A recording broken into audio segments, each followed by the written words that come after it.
যেই নবীজি মদিনা শরীফে ওনার ঘরের পাশের জায়গাটুকুকে রিয়াদুল জান্নাহ বা রাউদাতুম মির রিয়াদিল জান্নাহ বলেছেন, জান্নাতের বাগান বলেছেন, ওই নবী একই জবান দিয়ে বলেছেন, ইদা মারারতুম বিরিয়াদিল জান্নাহ, যখন তোমরা দুনিয়াতে জান্নাতের কোনো বাগান দিয়ে যাও, সেখান থেকে একটু ফল আহরণ করো।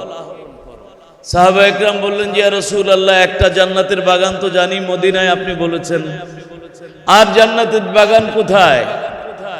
নবীজি বলেন যে যেখানে আমাকে স্মরণ করা হয়, আল্লাহকে স্মরণ করা হয়, যেখানে আল্লাহর জিকির হয়, আল্লাহর কথা হয়, আল্লাহর দ্বীনের আলোচনা হয়, সেই জায়গাটা দুনিয়াতে, সেটা বাড্ডায় হোক, সাতারকুলে হোক, আফ্রিকাতে হোক, আমেরিকাতে হোক, এর প্রত্যেকটা ময়দান, প্রত্যেকটা ফ্লোর এক একটা জান্নাতের বাগান। বলেন, দুনিয়াতে আল্লাহকে স্মরণ করার জন্য কোরআনের চেয়ে শ্রেষ্ঠ আর কি জিনিস আছে? আছে নাকি? কোরআনের চেয়ে আর কোন শ্রেষ্ঠ জিনিস আছে? কোরআনের চেয়ে দামি কি আর কোন জিনিস আছে? দুনিয়াতে আমাদের জানা মতো সবচেয়ে দামি ব্যক্তি হলেন মুহাম্মদুর রাসূলুল্লাহ। এ ব্যাপারে কারোর কোনো সন্দেহ নেই। নবীজির দাম, মূল্য, মর্যাদা, সম্মান, এটা বলার মতো শব্দ বা ভাষাও দুনিয়াতে নাই। আমরা একটা পর্যায় পর্যন্ত বলতে পারি যে নবীজি এত এত এত এত সম্মানের অধিকারী, কিন্তু নবীজি আসলে এত সম্মানের অধিকারী যেটা বোঝানোর মতো শব্দও দুনিয়াতে নাই। নাহমাদুহু ওয়া নাস্তাঈনুহু ওয়া নাস্তাগফিরুহু ওয়া নু'মিনু বিহি ওয়া নাতাওয়াক্কালু আলাইহি ওয়া নাউযু বিল্লাহি মিন শুরুরি আনফুসিনা ওয়া মিন সাইয়্যাতি আমালিনা। من يهده الله فلا مضل له ومن يضلل فلا هادي له واشهد ان لا اله الا الله وحده لا شريك له واشهد ان سيدنا ومولانا محمدا عبده ورسوله صلى الله تعالى عليه وعلى آله وأصحابه وبارك وسلم تسليما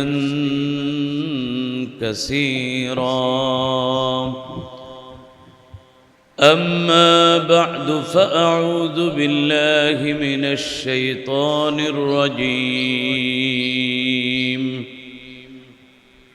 بسم الله الرحمن الرحيم. طه ما أنزلنا عليك القرآن لتشقى. وقال النبي عليه الصلاة والسلام: خير يوم طلعت عليه الشمس يوم الجمعة، أو كما قال النبي عليه الصلاة والسلام. درود شريف پڑھی. اللهم صل على محمد وعلى آل محمد كما صليت على إبراهيم وعلى آل إبراهيم إنك حميد مجيد. اللهم بارك على محمد وعلى آل محمد كما باركت على إبراهيم وعلى آل إبراهيم إنك حميد مجيد. আজকে জুমার দিন, আর কিছুক্ষণ পরেই, আধা ঘন্টা সময়ের আগেই জুমার দিনটা শেষ হয়ে শনিবার শুরু হবে। আরবি নিয়ম অনুযায়ী, আরবি তারিখ অনুযায়ী আরবিতে রাত আগে আসে, দিন পরে আসে। আরবিতে রাত কি হয়? আগে আসে, দিন পরে আসে। অর্থাৎ বৃহস্পতিবার সন্ধ্যা থেকেই জুমা শুরু হয়ে যায়। বৃহস্পতিবার সন্ধ্যা থেকে কি শুরু হয়? জুমা শুরু হয়ে যায়। শুক্রবার দিনের পরের যে রাত, এটাকে জুমার রাত বলে না। জুমার রাত বলে হলো বৃহস্পতিবার দিবাগত রাতকে কি রাত বলে? কি রাত বলে? জুমার রাত। তার মানে আমরা যদি বলি এমনি হিসাব অনুযায়ী, তাহলে সামনে যে রাত আসতেছে এটাকে আমরা কি বলবো? শুক্রবারের রাত, তাই না? পরের দিন হবে শনিবার, এর পরের রাতকে আমরা বলবো আমাদের ভাষায় শনিবার রাতে, শনিবার রাত। কিন্তু আরবিতে রাত আগে আসে, দিন পরে আসে।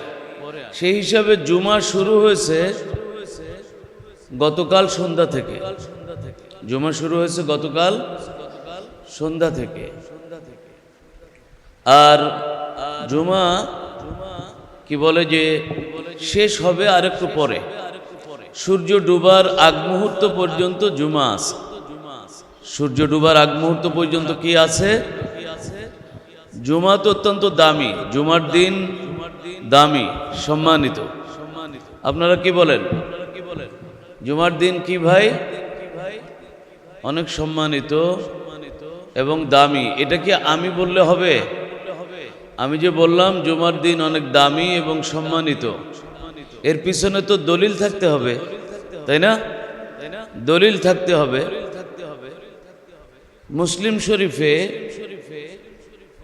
নবীজি সাল্লাল্লাহু আলাইহি ওয়াসাল্লামের একটা হাদিস বর্ণিত হয়েছে।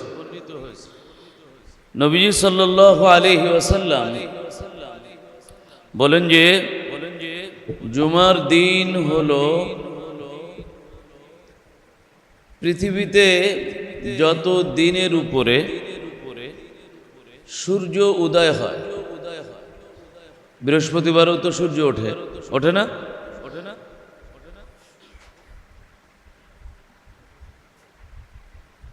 বৃহস্পতিবারেও সূর্য ওঠে, শুক্রবারেও সূর্য ওঠে, শনিবারেও সূর্য ওঠে, রবিবারেও ওঠে। নবীজি সাল্লাল্লাহু আলাইহি সাল্লাম বলেন যে খায়রু ইয়াউমিন তালাআত আলাইহি শামসু ইয়াউমুল জুমআহ। আপনাদের কষ্ট হচ্ছে? আসলে আমাদের হাতে সময় খুব নাই। আমরা শুরু করতে করতে প্রায় 5টা বেজে গেছে। 5টা 16, 17 সূর্য ডুবে যায় এখন। তো যাই হোক, নবীজি সাল্লাল্লাহু আলাইহি সাল্লাম বলেন খায়রু ইয়াউমিন তালাআত আলাইহি শামসু ইয়াউমুল জুমআহ। অর্থাৎ যতদিন সূর্য ওঠে, এই সূর্য ওঠা দিনগুলোর মধ্যে সবচেয়ে উত্তম দিন হলো জুমার দিন। কি পড়তে হবে? সুবহানাল্লাহ নাকি আলহামদুলিল্লাহ? যেটা পড়তে হবে একটু জোরে পড়ি আমরা সবাই। এখন না মনে হয় যে আপনারা জেতা আছেন? এত সময় তো মনে হচ্ছিল যে জিন্দা নাকি ঘুমিয়ে গেছেন। তাহলে নবীজির ভাষায় জুমার দিন হলো সপ্তাহের সবচেয়ে দামি দিন, তাই না? কেন দামি? জুমার দিন দামি কেন? নবীজি সাল্লাল্লাহু আলাইহি ওয়াসাল্লাম বলেন যে জুমার দিন, এই দিনেই আল্লাহ তাআলা এই পৃথিবীর শুরু যাকে দিয়ে, তিনি হলেন আমাদের আপনাদের সকলের আদি পিতা। নাম কি জানো? জোরে নাম কি? আদমু আলাইহিস সালাম, তাই না? নবীজি বলেন যে আদম আলাইহিস সালামকে আল্লাহ তাআলা জুমার দিনে সৃষ্টি করেছেন। সুবহানাল্লাহ। আদম আলাইহিস সালামকে আল্লাহ তাআলা জান্নাতে ঢুকাইছেন জুমার দিনে। আদম আলাইহিস সালামকে জান্নাত থেকে বের করে দুনিয়াতে পাঠাইছেন জুমার দিনে। জুমার দিনে আল্লাহ তাআলা গোপনে একটা সময় রাখছেন, যেই সময়টা 1 ঘন্টা মতো বা 30-40 মিনিট, আরবিতে সাআহ বলা হয়। তো এই সময়টাকে আল্লাহ তাআলা গোপন রেখেছেন শবে কদরের মতো। যেরকম শবে কদর কোন তারিখে এটা কি আমরা জানি? 27-এর রাতেও হতে পারে, 25-এও হতে পারে। আবার নবীজি বলেন যে রমাদানের শেষ 10 রাতের যে কোনো রাতেই শবে কদর হতে পারে। অন্য হাদিসে বেজোড় রাতের কথা আছে। তো আল্লাহ এটাকে একটু গোপন রেখেছেন কেন? যাতে রমজানের শেষ 10 রাতেই প্রত্যেকটা মানুষ কিছু না কিছু আল্লাহর ইবাদত করে, শবে কদর তালাশ করে। তো আল্লাহ তাআলা জুমার দিন যাতে আল্লাহর বান্দা বান্দিরা দাওয়াত খেয়ে সময়টা নষ্ট না করে, মার্কেটে যে সময় নষ্ট না করে, জুমার দিন যাতে মাঝে মাঝে আল্লাহকে একটু ডাকে, আল্লাহর কাছে দোয়া করে, কিছু ইবাদত বন্দেগী করে। এই জন্য জুমার দিনের একটা সময় আল্লাহ তাআলা গোপন রেখেছেন। এবং নবীজি বলেন জুমার দিনের আগে 3টা গুরুত্ব বলছে। একটা হলো আদম আলাইহিস সালামের জন্ম, আদম আলাইহিস সালামের জান্নাতে প্রবেশ, আদম আলাইহিস সালামের জান্নাত থেকে বাহির হয়ে দুনিয়াতে আসা। এই তিনোটা কি বারে হয়েছে? তিনোটা কি বারে হয়েছে? জুমা বারে বা শুক্রবারে হয়েছে। 4 নম্বর হলো আল্লাহ তাআলা জুমার দিনে একটা মূল্যবান সময় রেখেছেন, যেই সময় বান্দা বান্দি যে কোনো নেক দোয়া করে আল্লাহর সাথে সাথে কবুল করে নেন। বাকি সেই সময়টা কখন? এটা গোপন। অনেকে বলেছেন ইমাম যখন খুতবা দিতে দাঁড়ায় এরপরে সালাম ফেরানো পর্যন্ত। অনেক আলেম বলেছেন জুমার দিন আসরের পরে মাগরিবের আগে যে সময়, এই সময়টা। বাকি কথা হলো আল্লাহ এই সময়টা গোপন রেখেছেন। তাহলে জুমার সম্মানের উপকরণ আমরা কয়টা বললাম? কয়টা বলা হলো এর মধ্যে?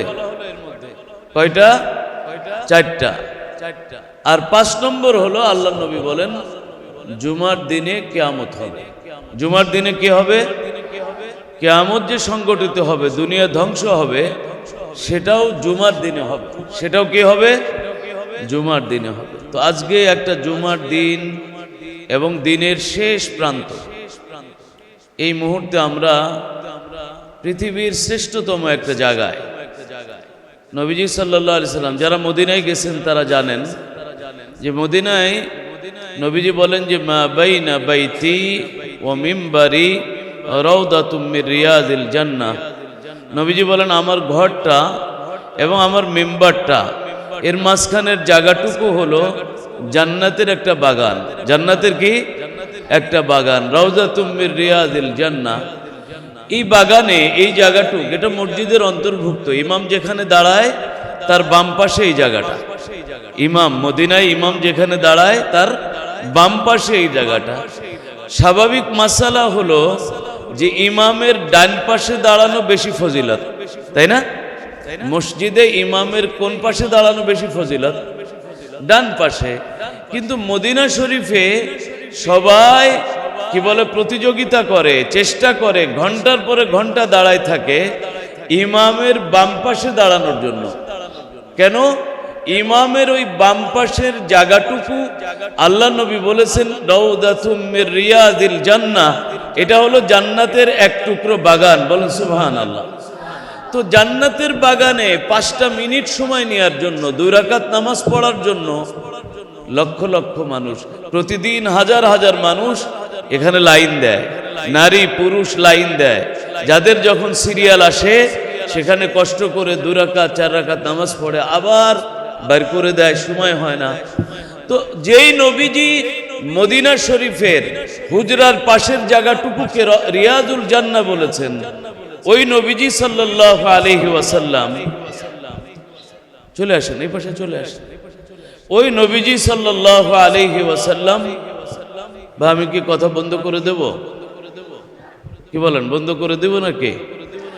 যেই নবীজি মদিনা শরীফে ওনার ঘরের পাশের জায়গাটুকুকে রিয়াদুল জান্নাহ বা রাউদাতুম মির রিয়াদিল জান্নাহ বলেছেন, জান্নাতের বাগান বলেছেন, ওই নবী একই জবান দিয়ে বলেছেন ইদা মারারতুম বিরিয়াদিল জান্নাহ, যখন তোমরা দুনিয়াতে জান্নাতের কোনো বাগান দিয়ে যাও সেখান থেকে একটু ফল আহরণ করো।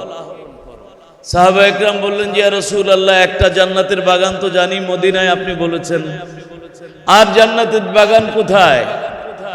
নবীজি বলেন যে যেখানে আমাকে স্মরণ করা হয়, আল্লাহকে স্মরণ করা হয়, যেখানে আল্লাহর জিকির হয়, আল্লাহর কথা হয়, আল্লাহর দ্বীনের আলোচনা হয়, সেই জায়গাটা দুনিয়াতে, সেটা বাড্ডায় হোক, সাঁতারপুরে হোক, আফ্রিকাতে হোক, আমেরিকাতে হোক, এর প্রত্যেকটা ময়দান, প্রত্যেকটা ফ্লোর এক একটা জান্নাতের বাগান।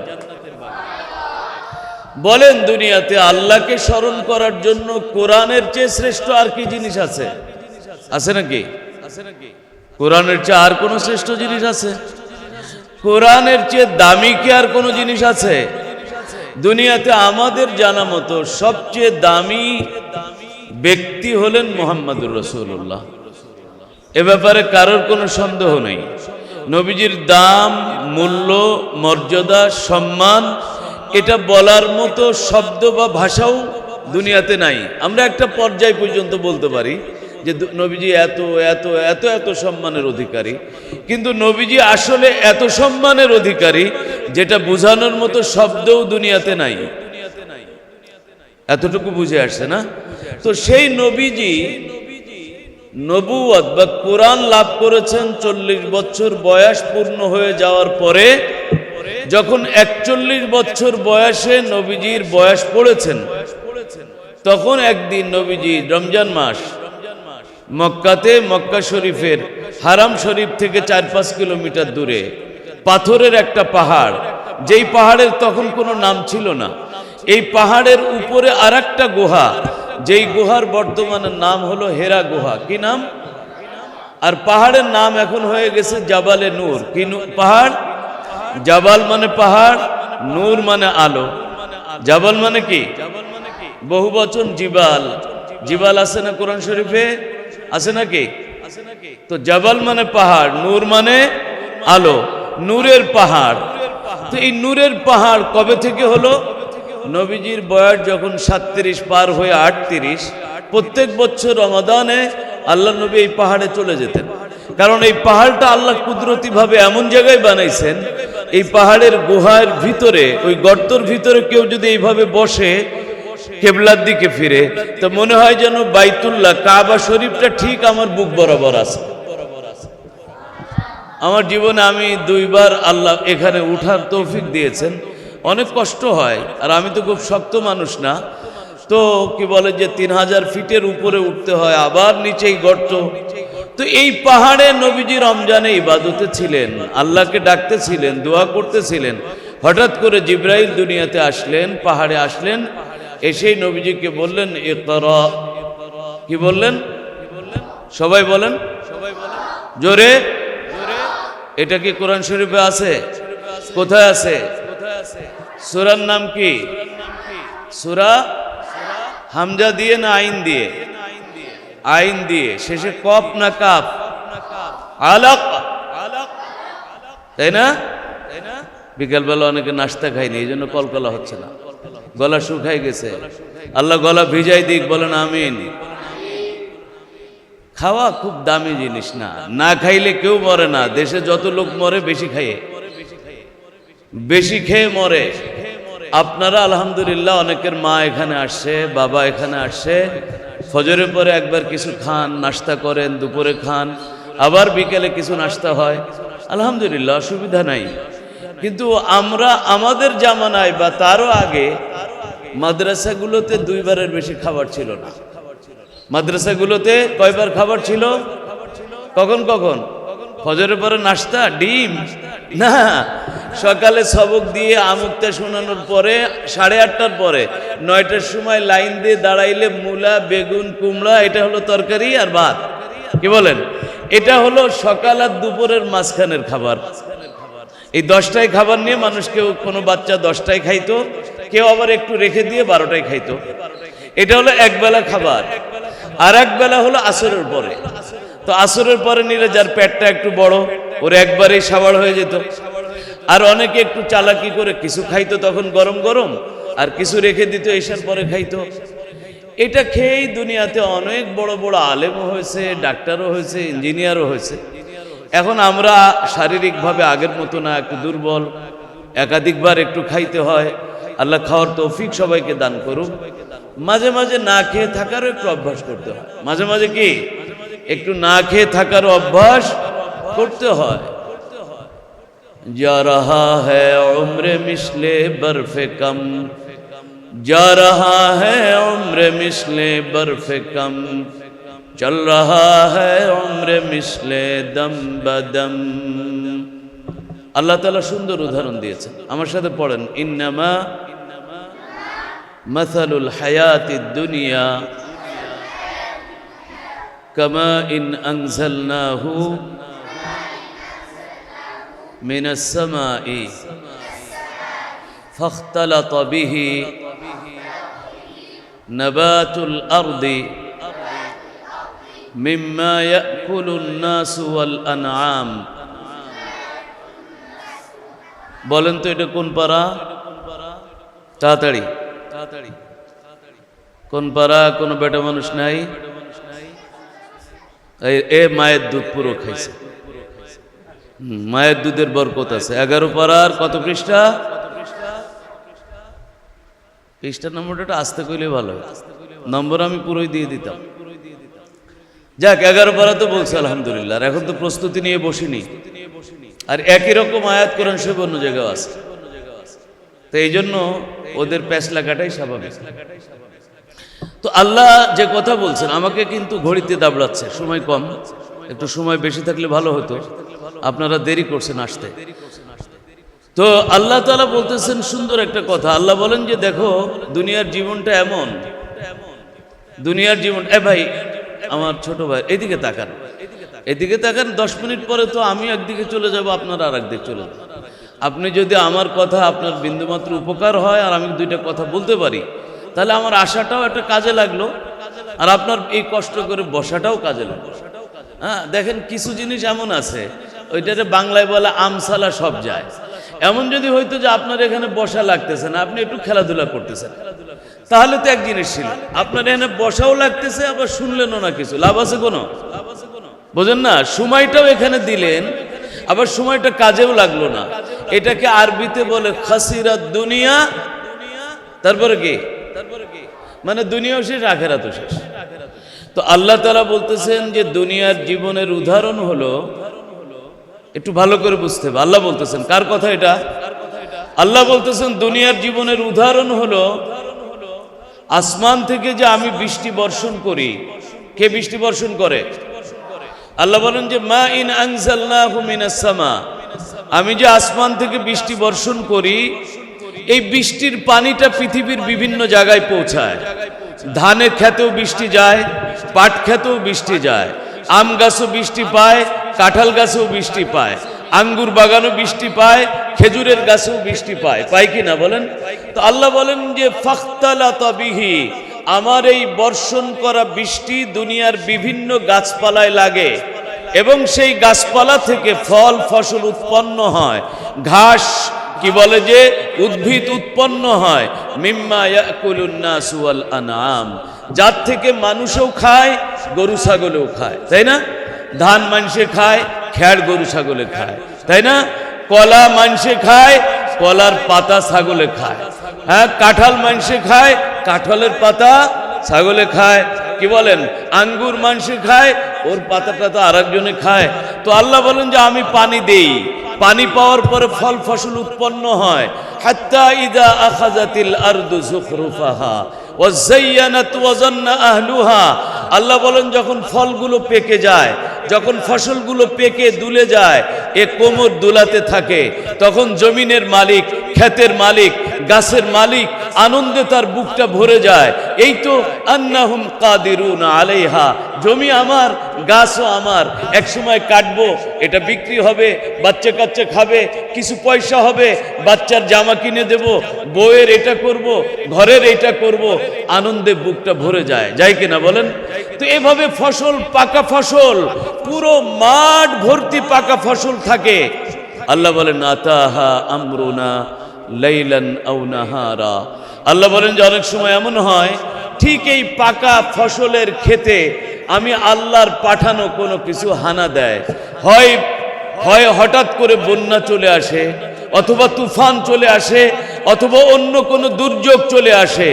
আসার সাথে সাথে 5 মিনিট 2 মিনিটের মধ্যে এই পুরো মাইলের পরে মাইল যে ফল ফসলগুলো ফলেছিল, পুড়েছিল, পূর্ণতা লাভ করেছিল, এটা মাটির সাথে মিশে যায়। যাই কিনা বলেন, জোরে বলেন, যাই কিনা? নাকি নাকি এত সময় আমি কবির মতো কিছু কবিতা কইলাম? এটা কি বাস্তবতা নাকি এটা কবিতা, কল্পনা? এরকম ঘটনা আপনাদের জীবনে দেখছেন কিনা? সব সাজানো গোছানো, হঠাৎ আগুনে পুড়ে বিশাল বিল্ডিং শেষ, কারখানা শেষ, কি বলে যে 200 লোকের জিন্দেগি শেষ। আল্লাহ বলেন, এই তালেবে ইলম, এই ছোট্ট পিচ্চি এবং তার বাপ বুড়া এবং তার মা, মারে বুড়ি কই না, মা বুড়ি কইলে অনেকে রাগ করবে আবার। হ্যাঁ, আল্লাহ বলেন তুমি যে বয়সের হও না কেন, জীবনটা এই রকম ফসলের ক্ষেতের মতো, তোমার জীবন এখন ভরপুর যৌবনে, কিন্তু আল্লাহ যদি চান মুহূর্তের মধ্যে তুমি নাই হয়ে যাবা। মুহূর্তের মধ্যে তুমি কি হয়ে যাবা? নাই হয়ে যাবা। কালকে তোমার আঙ্গুলের হেলনিতে লক্ষ মানুষ কাঁপতো, আজকে তোমাকে লাথি মেরে কি বলে যে সবাই মঞ্চ থেকে নামায় দেয়। কি বলেন? কালকে তুমি সমানে হাফ কেজি গোশত খাইতে পারতে, এখন ডাক্তার কয় খবরদার গরুর গোশত ঢুকাবা না পেটে, মিষ্টি ঢুকাবা না, তোমার জন্য হালাল হারাম হয়ে গিয়েছে। আল্লাহ বলেন, আতাহা আমরুনা লাইলান আও নাহারা। তোমার যোগ্যতায় তুমি জীবনকে সুস্থ রাখতে পারবা না, তোমার যোগ্যতায় তুমি জীবনকে সচ্ছল রাখতে পারবা না। চাবিটা আমার হাতে। চাবিটা কার হাতে? আমার হাতে। যা রাহা হ্যায় উমরে মিসলে বরফে কম, চল রাহা হ্যায় উমরে মিসলে দম বদম। এই জন্য আল্লাহর ওলিরা বলেছেন যে জীবনটা হলো বরফের টুকরার মতো। জীবনটা কিসের মতো ভাই? বরফের টুকরার মতো। বরফের টুকরা আমি প্রায় বলি, দেখবেন আপনাদের এখানে যারা মাছ বিক্রি করে, তো সকালবেলায় যখন মাছের ঝাঁকা নিয়ে বসে, এর মধ্যে আস্তে আস্তে বরফের টুকরা থাকে। যেই বরফের টুকরাগুলো এত বড়, এটা দিয়ে যদি আপনাকে আঘাত করা হয় আপনি আহত হয়ে যাবেন, মরেও যেতে পারেন। কিন্তু এই বরফের টুকরাটাই 3-4 ঘন্টা পরে নাই হয়ে যায়। আজকে আমি আপনাদের সাথে কথা বলতেছি, আমি যখন বাড্ডায় প্রথম আসছি আমার তো চুল দাড়ি পাকা ছিল না, তাই না? এই যে আমার সামনে যারা বসা, আজ থেকে 5 বছর আগে আরো অনেকে অনেক সতেজ ছিল, কি বলে অনেক কষ্ট পরিশ্রম করতে পারতো, কিন্তু আজকে অনেকেই জীবন ভাটিতে। তো এই জন্য লম্বা কথা না, আমাদের জীবনটা মৃত্যুর দিকে যাচ্ছে। কোথার দিকে? এবং মৃত্যু এমন এক মেহমান, এমন এক মেজবান, এখান থেকে কেউ পালাতে পারে না। কোন নবীও পালাতে পারেনি, কোন রসুলও পালাতে পারেনি, সবার কাছেই মৃত্যু আসে। নবীজি যেদিন ইন্তেকাল করেন, আবু বকর রাদিয়াল্লাহু আনহু নবীজির কাছে যে কপাল থেকে কাপড়টা উঠায় নবীজির কপালে একটা চুমা খেয়ে বলতেছেন, ইয়া রাসূলুল্লাহ, মৃত্যু নামক যে জিনিসটা আপনার জন্য বরাদ্দ ছিল, আপনিও সেই মৃত্যুর স্বাদ গ্রহণ করেছেন, মৃত্যু আর কোনোদিন আপনার কাছে আসবে না। বলেন সুবহানাল্লাহ। অর্থাৎ মৃত্যু নবীর কাছেও আসে, ওলির কাছেও আসে, আলেমের কাছেও আসে, জালেমের কাছেও আসে। মৃত্যু থেকে কেউ বাঁচতে পারে না।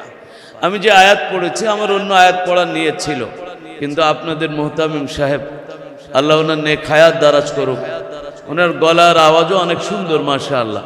তো উনি যে আয়াত হঠাৎ করে পড়েছেন মাইক টেস্ট করার জন্য, আল্লাহ বলতেছেন, তাহা মা আনজালনা আলাইকাল কুরআনা লিতাশকা। আল্লাহ কি কাকে বলতেছেন? জোরে বলেন, কাকে বলতেছেন? আল্লাহ বলতেছেন তার বন্ধু মুহাম্মাদুর রাসূলুল্লাহকে। কাকে? আল্লাহ তার বন্ধু মুহাম্মাদুর রাসূলুল্লাহকে বলতেছেন, তাহা মা আনজালনা আলাইকাল কুরআনা লিতাশকা। বন্ধু বন্ধুকে বলতেছে, এবং এমন বন্ধু যিনি আসমান জমিনের মালিক, মহাবিশ্বের কি বলে মহাপ্রতিপালক, আল্লাহ তার সর্বশ্রেষ্ঠ বন্ধু মুহাম্মাদুর রাসূলুল্লাহকে বলতেছেন, আমি কোরআন এই জন্য আপনাকে দেইনি যে আপনি দুর্ভাগা হবেন, আমি কোরআন এই জন্য আপনাকে দেইনি আপনি দুর্ভাগা হবেন। আপনাদের কাছে অনুরোধ, যদি 2 মিনিট পর আজানও হয়ে যায়, তারপরেও 5 মিনিট না নাই সবাই বলি লা ইলাহা ইল্লাল্লাহ তো আল্লাহ তাআলা তার হাবিবকে বলতেছেন, তাহা মা আনজালনা আলাইকাল কুরআনা লিতাশকা, আমি আপনাকে দুর্ভাগা বানানোর জন্য, দুর্ভাগ্যে ফেলার জন্য আপনাকে কোরআন দেইনি। বলেন সুবহানাল্লাহ। সুবহানাল্লাহটা একটু বেটা মানুষের মতো বলেন তো।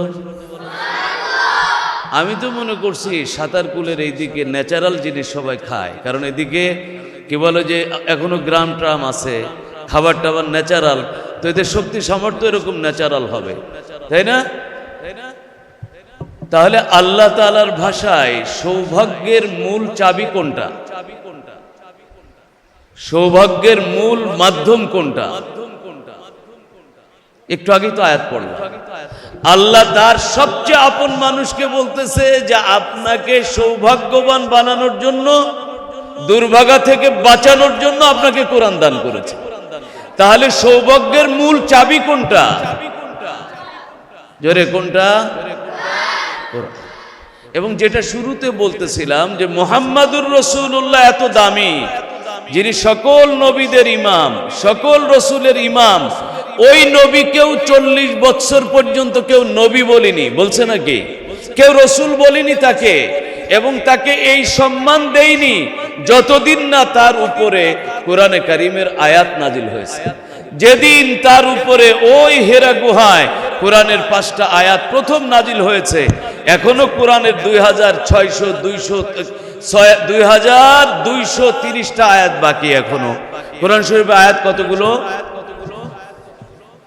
খবর আছে, আজকে গুনবেন, রাত্রে ছুটি দেওয়ার পরে গুনবেন। কোরআন শরীফ বাংলা আছে না, প্রত্যেক কোরআন শরীফ, হেফজে কোরআন শরীফে লেখা আছে প্রত্যেক সূরার শুরুতে যে এই সূরাটা মক্কায় অবতীর্ণ, আয়াত সংখ্যা এত, রুকু সংখ্যা এত। যারা বড় আছেন তারা রাত্রে এসার পরে ক্লাস টাইমে না, একটু কোরআন শরীফটা নিয়ে এক পাশে বসে যোগ করবেন। কালকে কে কে যোগ করবেন দেখি, নিয়ত আছে? 2666টা আয়াত যদি বাইর করতে পারেন, তাহলে আমি বেতন টেতন অনেক কম পাই, একটা ছাগলের বেতনও আমার নাই, তো তারপরেও যেমনে হোক একটা ছাগল কিনে এনে আপনাদের খাওয়াবো যদি 6666টা আয়াত বাইর করতে পারেন। আর যদি বাইর না হয়, আপনাদের কথা ভুল হয়, তাহলে কি হবে? যাই হোক, আজকে আপনারা বাইর করবেন, নিয়ত আছেন ইনশাআল্লাহ। একদিন কষ্ট করে বাইর করলে বাকি জীবন আর কোনোদিন ভুল হবে না। তো আল্লাহ তাআলা এখনো 6231 আয়াত বাকি রাখছেন, নাজিল করেননি। মাত্র 5টা আয়াত মুহাম্মাদুর রাসূলুল্লাহ পেয়েছেন। সুবহানাল্লাহ। আজকে তার সম্মান এবং মর্যাদা আরশে আজিমে পৌঁছে গেছে, রাহমাতুল লিল আলামিন। বলেন সুবহানাল্লাহ। তো কোরআনের 5টা আয়াত মাত্র পাওয়ার পরে যদি মর্যাদার আসন এত উপরে চলে যায়, তাহলে যেই কোরআন, ওই নবীর রেখে যাওয়া কোরআন, যেটা নিয়ে আপনারা সকাল সন্ধ্যা আছেন, আপনাদের মর্যাদাটা কেমন?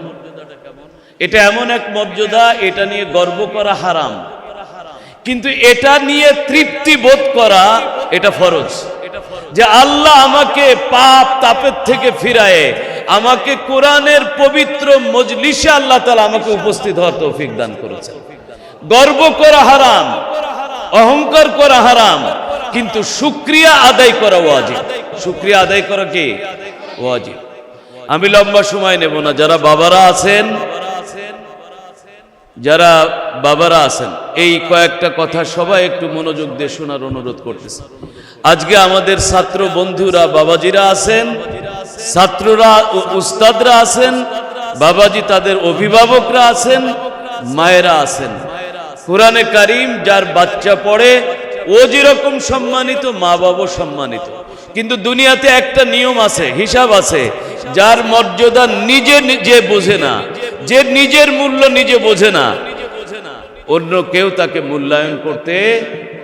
অনেক বাবা মার নিয়ত হলো, ওই যে কলরবে কিছু শিল্পী আছে, কেমন দামি দামি পাঞ্জাবি পরে, মাথায় কি সুন্দর পাগড়ি বাঁধে, আমার পুলাটা যদি এমন একটু পাগড়ি বাঁধে নায়কের মতো হাঁটতো, তো আমি মা হিসেবে ভালো লাগতো। কত কপাল পোড়া মা, হ্যাঁ, যে কোরআন দিয়ে আল্লাহ ওর মর্যাদা আরশের উপর বাড়াই নিতে চান, আমি ওরে পল্টনে ঢুকাই ফেলতে চাই। বলেন নাউজুবিল্লাহ। এই জন্য প্রথম নম্বর হলো নিয়ত শুদ্ধ করতে হবে। যে পড়াবে, যে পড়বে, যে পড়ানোর ব্যবস্থা করবে মা বাপ।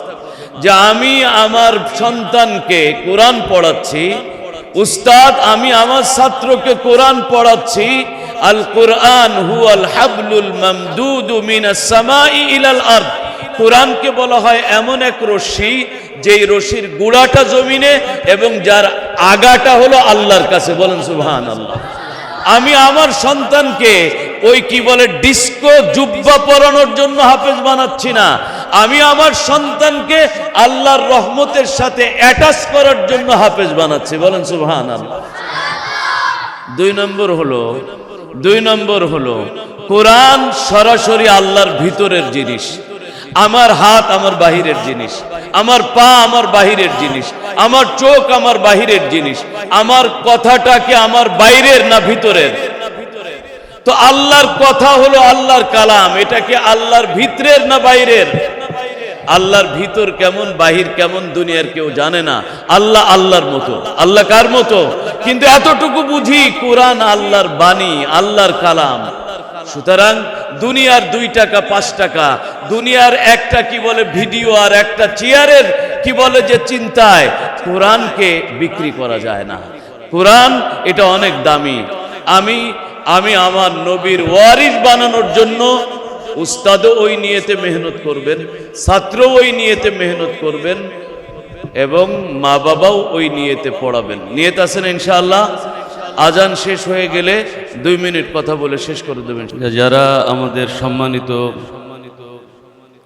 উস্তাদবৃন্দ আছেন, এই বাচ্চাদের হেফজ সম্পন্ন করার ক্ষেত্রে তাদের অনেক পরিশ্রম আছে। এই জন্য যারা উস্তাদবৃন্দ তাদের কৃতজ্ঞতা আমরা প্রকাশ করি। আসলে এই যে বাচ্চারা হেফজ শেষ করলো, এদের বয়স এখন কতই বা, একেবারে ছোট। সামনে অনেক লম্বা পথ পাড়ি দিতে হবে। কোরআন শরীফ মুখস্থ করে ভুলে যাওয়া দুনিয়াতে যত বড় বড় পাপ আছে তার মধ্যে অন্যতম বড় পাপ হলো কোরআন শরীফ মুখস্থ করার পরে ভুলে যাওয়া। এই জন্য সন্তানের যেরকম দায়িত্ব আছে, মা বাবারও এই ক্ষেত্রে ভূমিকা আছে, যাতে সন্তান লাইন মতো থাকতে পারে। এক হলো আল্লাহর কাছে কান্নাকাটি করা, দোয়া করা। কোরআন অনেক দামি জিনিস। 2-4 টাকা ইনকাম করতে গেলেই কি পরিমাণ কষ্ট করতে হয়। কোরআনের এক একটা হরফের দাম আসমান জমিনের চেয়ে বেশি। তো এটাকে হেফাজত করতে গেলে কষ্ট করতে হবে না? তো সেই কষ্ট কিভাবে করব? এত লম্বা ওয়াজ দরকার নাই। মূল ব্যাপার হলো আপনি রাজনীতিবিদদের পিছনে চলবেন, এক সময় দেখা যাবে যে আপনি মোটামুটি রাজনীতিবিদ হয়ে গেছেন। ব্যবসায়ীদের পিছনে চকবাজার গুলিস্তানে চলবেন, দেখবেন যে প্রথমে আপনি পানি টানি টানতেন, চাটা দিতেন, কিছুদিন পরে আপনার আস্তে আস্তে আপনি মহাজন হয়ে গেছেন। তো আপনি কোরআন ওয়ালাদের সাথে চলবেন, আদবের সাথে, ভদ্রতার সাথে, মাতবারির সাথে না। অনেকে এমন হয় আমাদের জিন্দেগিতে দেখছি, মনে করেন কোন আলেমের সাথে চলতেছে, শেষকালে অবস্থা এমন হয় যে ও আলেমের খেদমত কি করবে, হেরি খেদমত করা লাগে। তো এরকম না, আদব ভদ্রতার সাথে যদি আপনি দিনের সাথে চলেন, তাহলে আপনি নিজেই ওই এলেম অটোমেটিক আপনার হয়ে যাবে যে কিভাবে আপনার ছেলে লাইনে থাকবে, কিভাবে আপনি লাইনে থাকবেন। এই জন্য কি বলে যে ফুলের সাথে থাকলে ঘ্রাণ হয়, নবীজি বলেন যে তুমি আতরওয়ালার সাথে থাকলে এমনি ঘ্রাণ হবে, হয় কিনবা নাই ফ্রি পাবা, না এমনি ঘ্রাণ হবে। আর যদি তুমি কামারের সাথে থাকো তাহলে তোমার জামা যাবে, চেহারা যাবে, ওই ফুলকি পড়ে শরীর নষ্ট হবে। এই জন্য আমাদের মূল কাজ, যাদের সন্তান হাফেজ হলো বা হচ্ছে, আমাদের মূল কাজ হলো ছোটখাটো একটা ত্রুটি বিচ্যুতির কারণে আমাদের এই ছাত্রদের উস্তাদদের সামনে বা এই প্রতিষ্ঠানের সামনে এমন কোনো আচরণ না করা যেটা তাদের স্বার্থের বা প্রতিষ্ঠানের ক্ষতি হয়, উস্তাদের ক্ষতি হয়। ভুল ত্রুটি মানুষের হতেই পারে। আমার সন্তান যদি একটা ভুল করত, সেটাকে আমি যেভাবে সমাধান করি, আমার সন্তানের উস্তাদ বা ওই প্রতিষ্ঠানগুলোকেও নিজের মনে করে, ভুলকে তো প্রশ্রয় দেওয়া যাবে না, ভুলের প্রতিবাদ করতে হবে, কিন্তু ভাষাটা যেন, আচরণটা যেন আদবের হয়, ভদ্রতার সাথে হয়। যে এক কথা আমাদের বুজুর্গানা দিন বড় বড় আলেমরা বলেন, বেআদব বেনসিব, বা আদব বা নসিব। যার ভদ্রতা আছে, শালীনতা আছে, মান্যতা আছে, তার যোগ্যতা কম থাকলেও আল্লাহ তাকে দুনিয়াতেও সফল করবেন, আখেরাতেও সফল করবেন। আর যার অনেক যোগ্যতা কিন্তু বেয়াদব, ওরে ওর বউ কি বলে শেষকালে পছন্দ করতে পারে না, ভাইও পছন্দ করতে পারে না, কারণ বেয়াদব। এই জন্য আদব, আমরা যারা ছাত্র আছি, উস্তাদ আছি, গার্ডিয়ান আছি, আমরা আমাদের জীবনে ভদ্রতা, শালীনতা এবং আদবকে আমাদের মূল অবলম্বন বানাই। আল্লাহ তাআলা তৌফিক দান করুন। দুরূদ শরীফ পড়ি। আল্লাহুম্মা সাল্লি আলা মুহাম্মদ। আল্লাহুম্মা লাকাল হামদু কামা ইয়ানবাগি লিজালালি ওয়াজহিকা ওয়া বিআযীমি সুলতানিক। মাওলায়া সাল্লি ওয়া সাল্লিম দাইমান আবাদান আলা হাবিবিকা খায়রিল খালকি কুল্লিহিম। ইয়া আল্লাহ ইয়া আকরামাল আকরামিন ওয়া ইয়া আরহামার রাহিমিন ইয়া যাল জালালি ওয়াল ইকরাম।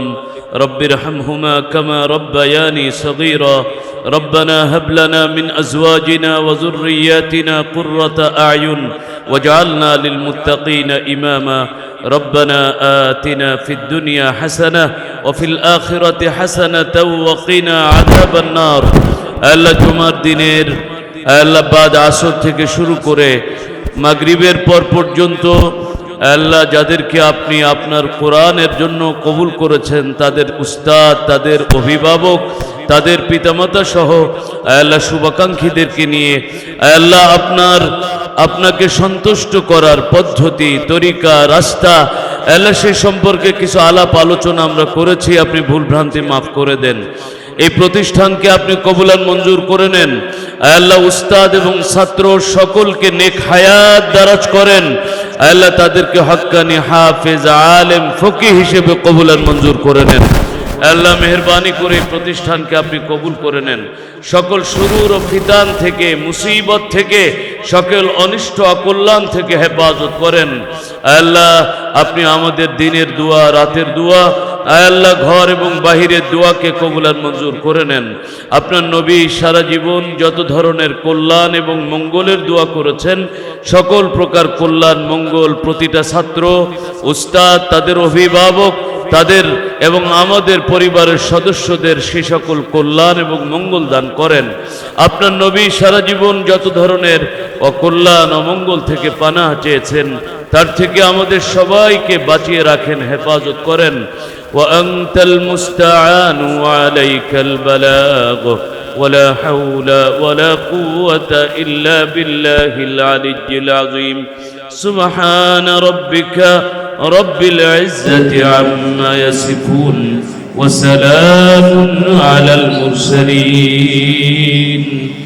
আমিন। আলহামদুলিল্লাহি রাব্বিল আলামিন। আসসালামু আলাইকুম ওয়া রাহমাতুল্লাহি ওয়া বারাকাতুহু।